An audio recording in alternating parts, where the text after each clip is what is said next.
In 5, 4, 2, 1. All red with a touch of gold, ang giant Christmas tree na inilawan sa isang mall sa San Juan City. 30 talampakan ng pinagpatong-patong na giant Christmas balls ang ginawang Christmas tree. Sintas yan ng 2 palapag na gusali. Mas kinumpleto pa ang Christmas feels dahil sa pa-snow effect. At syempre ang pagkanta ng kantang pampasko ng choir at orchestra.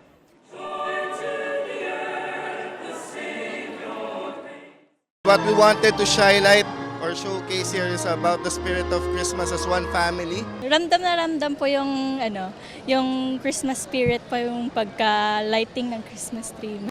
Nagkaroon din ng gift-giving para sa mga batang tumutuloy sa isang orphanage na inimbitahan para matunghayan ang pagpapailaw ng Christmas tree. 5, 4, 3, 2, 1. Pull the ribbon!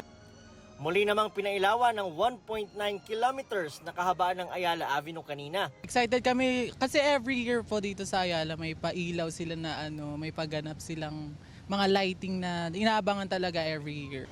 For over a decade, we enjoyed the Festival of Lights, our annual feast for the eyes. But this year, we have prepared a truly immersive holiday experience. Para sa GMA Integrated News, Nico Wahe, ang inyong saksi.